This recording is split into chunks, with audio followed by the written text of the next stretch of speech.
then, I was the successor to the Reign of Terror.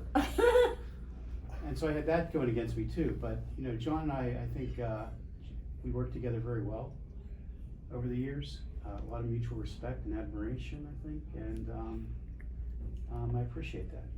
And, especially the way you, make your own decisions.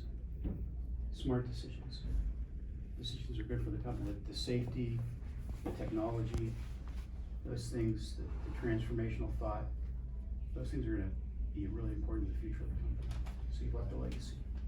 Thank you, Elliot. Thank you. Gives that keeps giving. Yeah, well, you never do these things on your own, and while you may be fortunate enough to get some credit for some of them, at the end of the day, you're influenced by, the colleagues you have around you, the friends you have around you that are helping guide you along the way, the people you work with. And I was fortunate, I got to come at a time in ATI's history where there was tremendous churn and change going on. And I don't know if you'd have to be hard pressed to pick a different time in the company's history for you to start and then ride it through. I started the month after the company formed. And there was a lot of change and chaos going, and I was fortunate enough to be in positions along the way that I could, have a chance to have an impact, like most of us want to do. And I had people that I was able to work with, like Elliot and others, you guys that later on, that we were able to do it. So you're never on your own doing these things, and you gotta collect allies and along the way, but it was good. I had a chance, and we all try to do our part when it's our turn. So I got a couple of gifts for you, John. First is a book called The Commodore. It's a World War II naval novel, and the lead character reminds me of John. He's kind of a war hero and independent thinker, and really good book, and I hope you enjoy it. Thank you, Elliot. And the second is this book by Francis Mallman, who I know you know of, Who Cooks with Fire. And I know you're a big cook and a chef, Yeah. and I hope that 100 inspires recipes to grill anywhere, anytime. yeah. I'm there. That's outstanding. You've seen the Chef's Table feature on him, right? Yeah. And this guy grills in Tierra del Fuego. Argentina? Yeah, in the wilds of Argentina. Wow, really? Yeah, just fires, cooks on fires. Yeah. It's really incredible. So I thought you might enjoy that too. Yeah, I mean, I'm being heavily encouraged to figure out how to cook all meals outside. Yeah. So that's all There you stuff. go. But so this will help. Someone in my family is tired of playing with stoves. Yeah. That's great. Want me to Thank go? you, Alex. Oh, Sure. No, go ahead. Did you wanna go?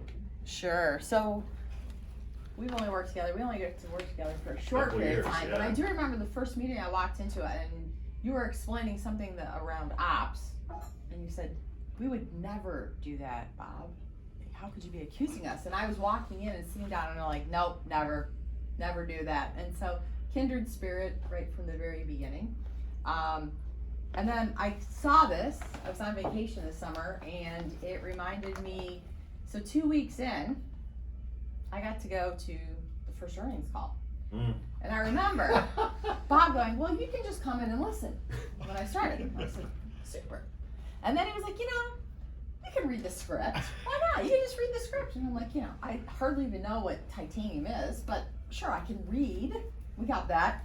And then he's like, "Oh, you can take some questions." And I think Timmy asked me a question about utilization, carbon, something. But I remember sitting down next to you, and we were all sitting around the table, and you popped up your phone. And you said, "Kim, don't worry. You don't know an answer. Just look at the phone for inspiration." And so I saw this, and I remembered that Bob should have known not to sit us next to each other. Yeah, that was a mistake. But we've had a lot of those. in the Life last- gives you a dumpster fire, roast more spaghetti. And like I said, you were always there for me to call. Outstanding. That captures my philosophy. Right? And you shared it with me that Lifeless. very first call when Right. I had no idea how to answer these questions. That's beautiful. Thank you Inspiring. very much. It's That's inspiring. very good. And probably the best part, as I said, as everyone said, you've made an impact on us all. And I saw that in Jackson Hole, Wyoming, and I went, John Sims, I gotta buy this. And so I really appreciate all that I learned. I wish I had more time to learn from you. Everyone's talked about the legacy that I have the privilege to inherit, and so I really appreciate everything you've done. Well, you'll make it better. And at Oh, the end of the day, all we can do is hope that when we leave, it's better than when we got it, and leave it in a better shape for somebody to take it and take it on to the next level. And so, you know, it's your turn now. And I'm I sure will you'll try do to well. live up to the legacy. That's all you can do. Okay, we'll give it a go. So a couple of months ago, Beth comes firing into my office with nothing but great ideas. Oh my And God. Really? Kev, Because that's a surprise to me. Kev, we've gotta have a dinner for John. We have to have her. I said, he's not gonna like this. She says, no, this will be great. You know, and you can kind of like roast them, and you know, you've got some stuff on him. I said, first of all, I never roast people, and I would never ever do that to John. She said, no, not the inappropriate stuff. I said, it's all inappropriate. I said, I'll have no content. Well, the first time I met John was when I interviewed him. And so the interview process was not just with Rich, it was with RBC. Elliot was also on the tribunal. And I sensed if I were to get the job, I could not only work with this guy, but I would learn from this guy. So we told a couple of stories earlier about one of many, many travels that John and I made under very, very stressful conditions with customers. And we complimented each other. And as John has told us all, and we went through the various personality trainings and red, green, blue, whatever you want to call it. And John would often say, Kramer and I are diametrically opposed.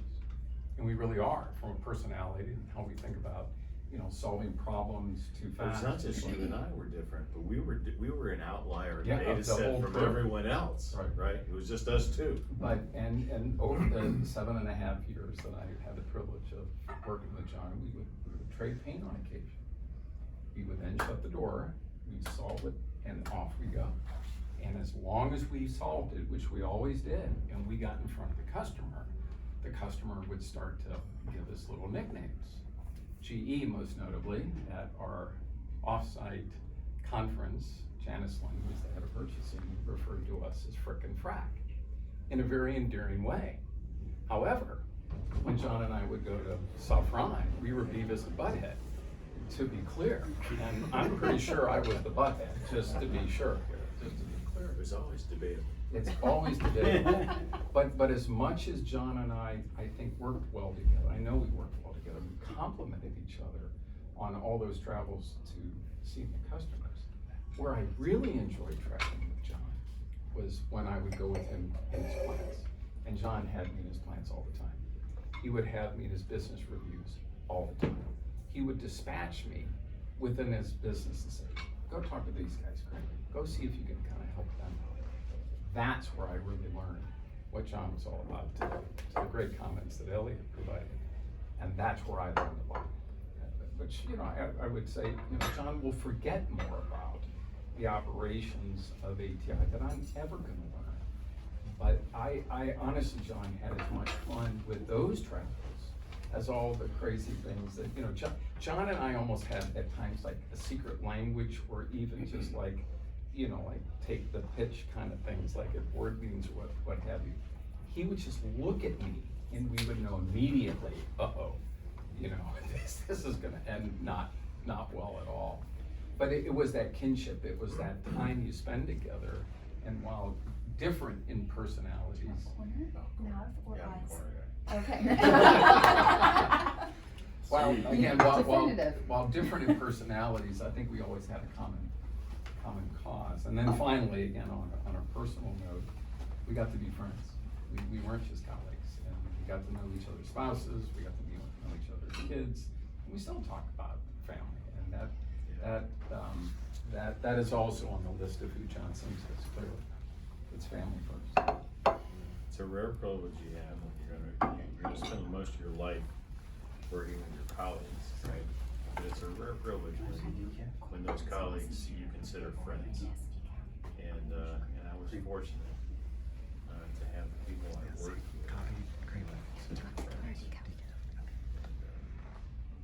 Very much so. Plus, we had an absolute blast. We did. Even in the hard times. We absolutely And did. the customers got a lot of enjoyment out of it. They, absolutely. There's only so much I could put up with. The commercial spiel, his end of the spectrum on the personality test. And then, before I just finally had to go way in, and the customers had. You guys were the two outliers on We that. were the outliers. and we You know, were- and one last thing, I don't wanna monopolize the time anymore, but Bob already had the quote from the Pink Panther. So, you know, in the heat of really, really nasty, aggressive, and at times really inappropriate discussions with Safran, and it really was very heated, and any minute, I would expect John to say something like, "That's enough of my dog."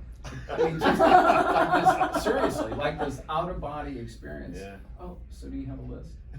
See, he knows exactly what I just said, because that happened at a dinner. Schindler's with List.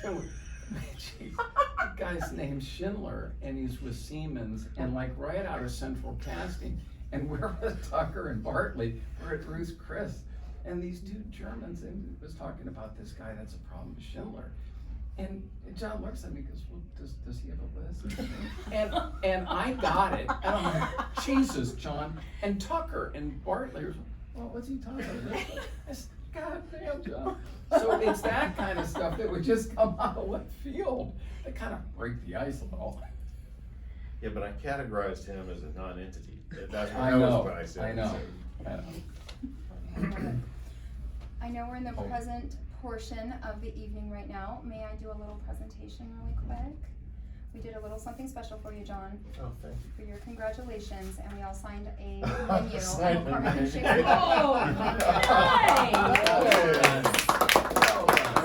Very Very nice. And You I- fit in nicely with this. Thank you. I signed with the sun because my nickname is Sunshine, I and it's understand. 105 today. Yeah. Very good, very good. Very kind. That never happened.